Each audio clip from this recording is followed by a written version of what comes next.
Okay, I'm sitting on pillows, so righty. I don't lose balance. Damn, the aperture's too little.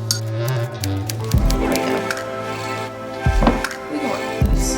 Made myself a little ginger tea by Traditional Medicinals. They always have a little quote on the back. So today's is by Vincent van Gogh. It says, "If you truly love nature, you will find beauty everywhere." Good quote, Vincent. Hey guys, what's up and welcome back to my channel. For today's COES channel video, I decided that I wanted to do a little Q&A with you guys, give you guys the chance to basically ask me anything you want, and I would try and answer while I sip on my tea. I guess you might say it's a bit of a tea talk. Just open the floor and let your questions or your curiosities run free. Okay, I'm scrolling to the very bottom. Get as many of you guys as possible. So, Michaela wants to know, how was 2018 to you and what do you expect from 2019? 2018 to me was a big year for growth, a year that exceeded my expectations but also surprised me in a lot of ways. At the beginning of this year, I knew that my life was going to change a lot. I don't know why, I don't know how, I just can't explain the feeling I had. I just knew. I knew that with it would come good change, but I also knew that there was going to be some hard change, and that's why I feel like it surprised me in many ways. Some of the things that I weren't expecting were hard. I think a lot of the things that I weren't expecting were amazing, like trips that I ended up going on, and like I traveled with Bentley for the first time this year, and I really got to explore yoga this year. I released Catcher this year.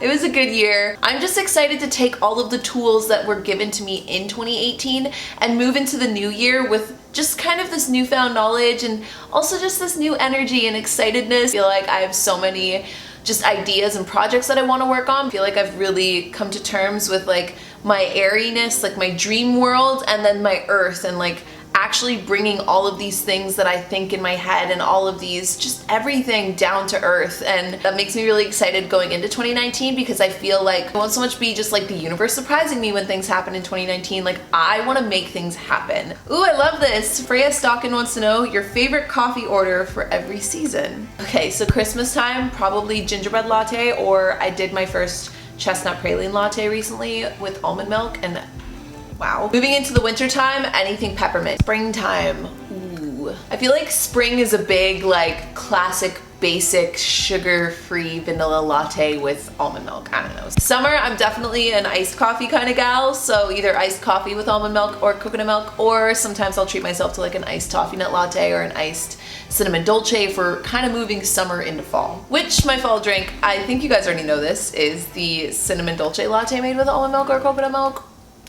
It's so bomb. Which brings me back to Christmas. So yeah, those were like my Starbucks order drinks. I'm so sorry I just jumped right to Starbucks, but that's mainly where I drink coffee from on a year-round basis, you know? If Tim Hortons were to get almond milk, I feel like it would be such a game changer. Katney wants to know, will you be keeping your brunette hair because I'm loving it? Greetings from Las Vegas. Please don't make fun of the way I say Vegas. I can't help, like I don't hear it, but other people hear it. It's a brunette interlude. I don't know how long this interlude is going to last, but I have a sneaking suspicion that I will be going back light just because I'm really digging playing around with this look. It's just when I think about myself from like an over, you know, when you just like out of body yourself and you picture your life from like an up here perspective, I don't know why I just always see myself with light hair. I'm just interluding with a little bit of brunette, you know? So Stephanie96 wants to know, how do you do things alone without feeling like others are judging you? P.S. I love you so much. I would say, like when it comes to like traveling and stuff, and even just on a day-to-day basis, I mean, one of the biggest things that I'm excited about is now that I am going to be working with like a photographer and a videographer, I'm gonna have more of a crew on a daily basis, which is going to be such a refreshing change in the new year. But up until now, I've done a lot, if not 90%, probably more of my job completely by myself, and that includes a lot of the trips that I go on. I am very aware of our infinite amount of time on this earth, so when I want to do something, I won't wait for people to do it. I'll just go and do it. A lot of the times people are working, or it just doesn't work out that people can always come and do the things that I want to do, so I just started thinking, like especially last year, like screw it. I can do that myself. I'm not gonna say it was just like a flip of the switch and it was easy, but all I can say is what I've learned from it is every time I'm doing anything by myself, especially out like in public or even just at home when I'm spending a couple days in a row just in my own little world creating my content and doing my work, I think that when you just arrive confidently and you arrive with purpose, it's a lot harder for other people to judge you. You know, when you're sure of yourself, when you're like, I am here and this is me and I'm fully alive, I'm fully present, and I'm feeling so good about what I'm doing right now, then I mean, I don't know. I'm not gonna say that it will stop people from judging you, but I am gonna say that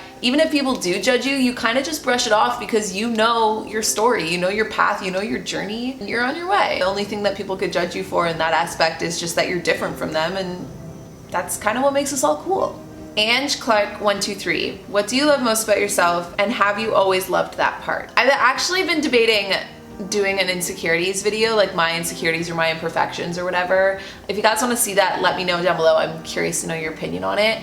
But in terms of picking one thing that I would say I love the most about myself, I think it would be, I'm trying to find the way to phrase it, the depth that I feel things. One, because it isn't something that I've always loved about myself. It's something that I really had to learn and grow and kind of expand into as I got older. It's something that has made me very insecure in my life when I've been, you know, just right up in my feels about something. If it's ever been energy that's kind of pushed me in a way to create something outside of my comfort zone, to create something that made me feel more vulnerable, then yes, I feel like it's not something that I've always loved, but it's something that I've grown to appreciate and grown to love, because I don't think that everybody allow themselves to feel things really, really deeply. I think it's something that we all as individuals and as humans can do, but I think that it's something that a lot of us don't do because it's so uncomfortable. From feeling things so deeply, that's where my passion comes to create.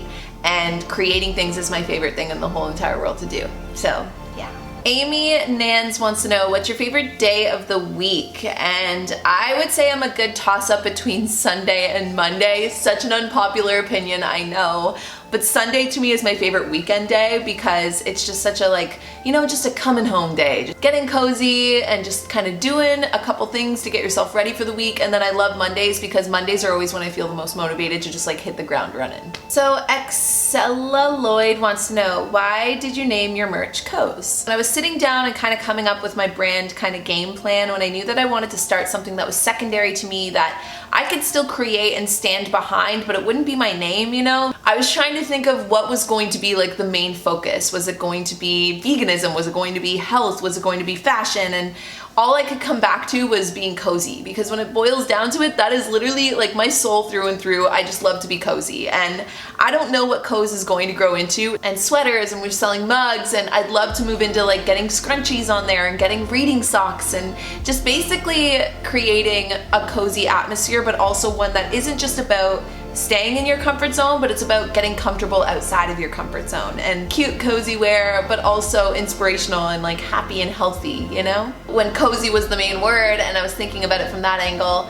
K has always been my favorite letter of the alphabet because a lot of people in my family start with a K. It's kind of like a tradition. When I was thinking about cozy, then I thought about COES, and COZE just didn't look nearly as cool as KOZE, so. Lumalopes wants to know, how do you deal with the inner pressure of your goals? One of the biggest things that I feel like has helped me deal with the pressure that I put on myself, just in terms of like, if you are out there and you're like a super ambitious person and you have all these ideas and you have all of these things that you know you're capable of, but sometimes working towards those things you fall out of balance in your life because you almost want it so bad, or you're almost so impatient for it that you're impatient with yourself, and you want it so bad that you kind of get down on yourself when you're not there yet. And one of the biggest and best things I've ever done is getting a counselor. Like, my counselor is just somebody that I talk to every 2 weeks and tell her about all my ideas, and I tell her about what life is like, and she is just really good at keeping me like inspired, but also keeping my head on straight and keeping me realistic and keeping me from basically burning out and going into overdrive. This is like the first time in my life that I feel like I'm actively taking steps towards my goals, but I'm doing it in bite-sized pieces. So every day feels like such a great accomplishment rather than this like daunting 3-month just like thing lingering over my head, you know? And so that would be my second tip too, is to break your goals down into bite-sized accomplishments, because then you can have fun every day, taking a tiny bit step closer rather than always consciously thinking about like end game. I think knowing what is your highest priority in life will make it so much easier for you when you're trying to juggle a million things at once and you're trying to accomplish many things at once, that you can look at your priority list and see always what comes first, and then never have to feel any sort of guilt or remorse for having to put some things down to focus on others. Rose wants to know, what's your dream guy or like your dream relationship? I feel like, okay, dream guy is hard because I've established recently that I don't think I have a type. Like when I feel chemistry with anyone, it's never necessarily a certain type of person. It's just one of those things that there's chemistry there, and then instantly I'll start finding things attractive about them that I may have never noticed in like any other person. So it's hard for me to say that I would know my perfect type of guy, but like my perfect type of relationship. That, yeah, I picture being with somebody who would do acro yoga with me and let me cook all the time, work out, travel. Would not be opposed to one day making like babies and then vlogging the babies. Like I want to be, I'm not gonna lie guys, I hope that by the time I'm a mom, you guys are still here watching and we're just like, we're sharing mom tips. I know what my dream is, and my dream relationship is one that fits into my overall dream. I'm just killing it like a badass. Louise Todd wants to know, what are your next travel goals? I'm going to be going on vacation in January. I'll be heading to Iceland just after my birthday. And then fingers crossed. There's some talks of Coachella in the works, but we shall find out in due time. Cindy Drew wants to know, thoughts on birth control, awkward subject, but needing advice. Personally, and just so you know guys, anytime I'm given any kind of opinion on something, it's always my own personal opinion. To talk to your doctor about what you want to do about birth control, but for me anyways, my experience with it is not very good. There's like my logical brain, and then there's also the part of me that's actually been on birth control and has tried it out for my body. So I'll start there because that's like, you know, I tried it out for myself, so that's like my proof, right? My money. First time when I was 18, I hated it. I couldn't stay on it for very long. At that point in my life, when I went on birth control, I found that it almost heightened everything to the point that like it was not like it was not sustainable for me. I feel like felt crazy, and it triggered a lot of just, this is the huge disruption in your hormones, but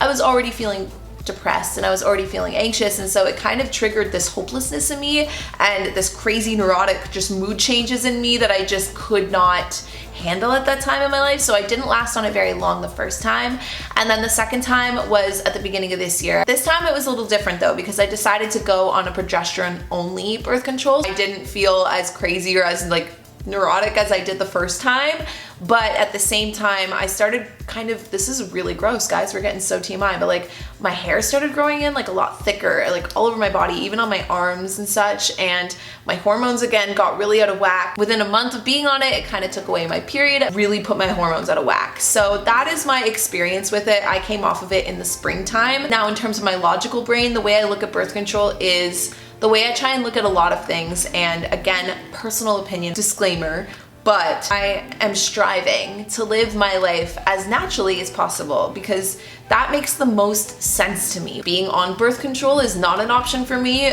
but that is not me saying not to have safe sex. I just think that ingesting a pill that messes with my internal hormones is not a feasible, natural choice for me.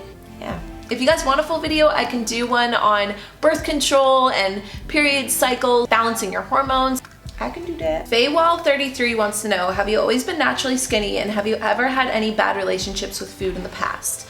So this is again one of those things that I want to make a full video on because I just don't think I'm going to be able to breach the whole topic in trying to do a full Q&A. But have I always been naturally skinny? I would say that my body type has always been naturally more athletic. I grew up playing a lot of sports. I hit puberty at a really young age, and so it always had like a tiny bit of muscle tone to it, you know, just like a little bit there. When it comes to my relationship with food, yes, I think from a very young age, I was opened up to the world of kind of obsessing over the things you eat and the way that your body looks and body image. And I think that that is something that we're all kind of opened up to at a really young age, especially with things like social media and just all of this pressure to look a certain way in life. Just after kind of moving home from college, I went through a really weird phase of my life where my relationship with food was extremely toxic, and it's one of those things that when you're in it, it's so crazy and you don't fully see it until you come out of it. And I talk about this topic a lot with one of my best friends because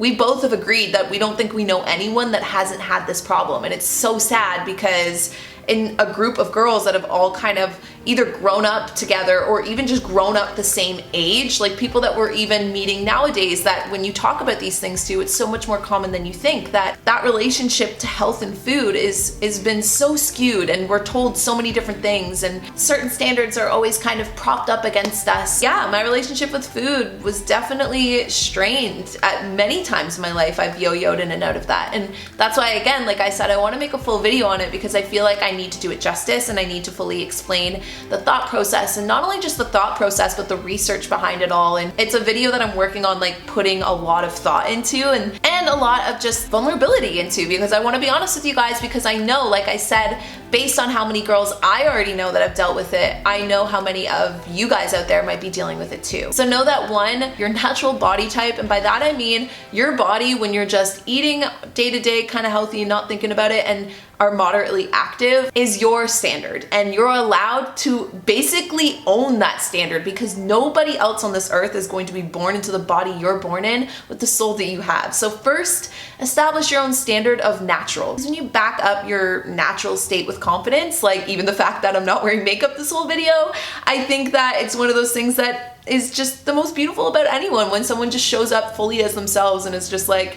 2, I also think that there's a big importance in taking care of yourself, but 3, know that taking care of yourself is not looking a certain way. It's all about how you feel. And if I could go back and tell that version of me anything, that would be it. It would be, how do you feel, not how do you look? The answers to both of those would have been so different, and it may have woken me up just a little bit sooner. Dimitri Trudoso wants to know, what/who do you miss right now?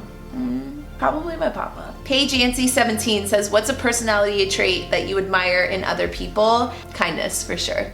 Ooh, okay, I love this one. Liz_MCB wants to know, what have you learned most about yourself from your yoga and meditation journey?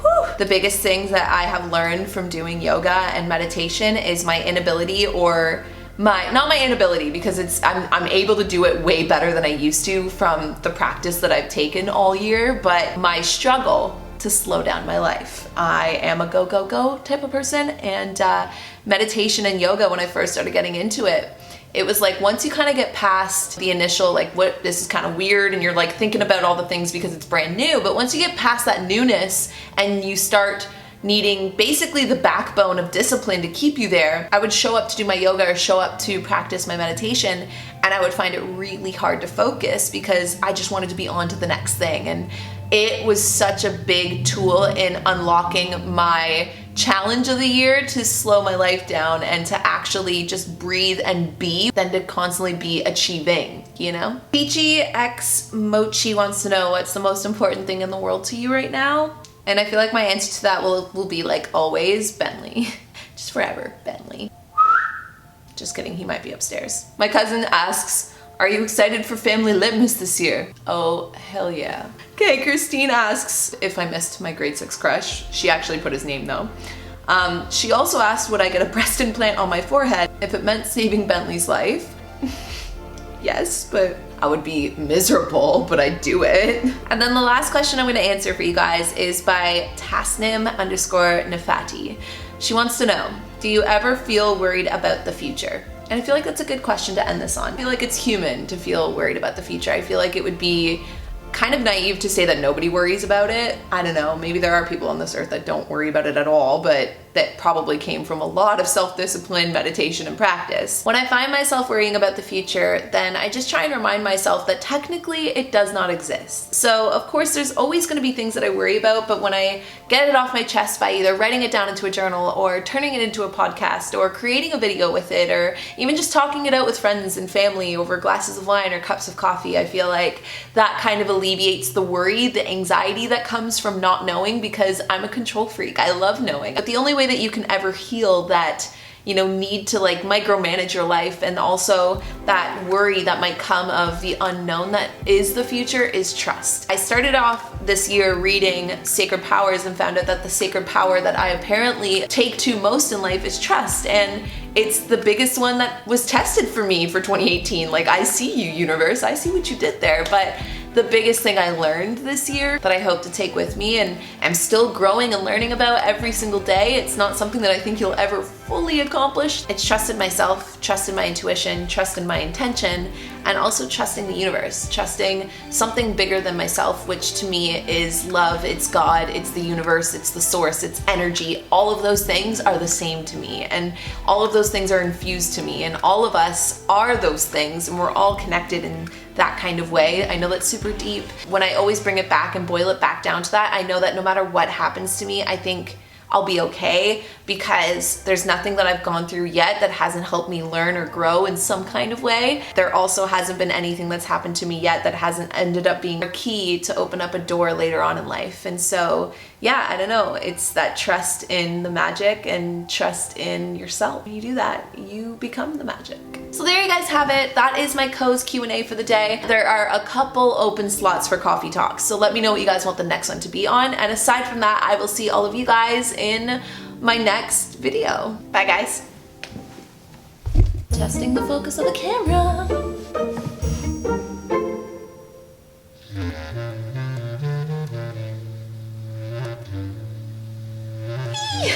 I know that was pretty lame, but last year me is shook.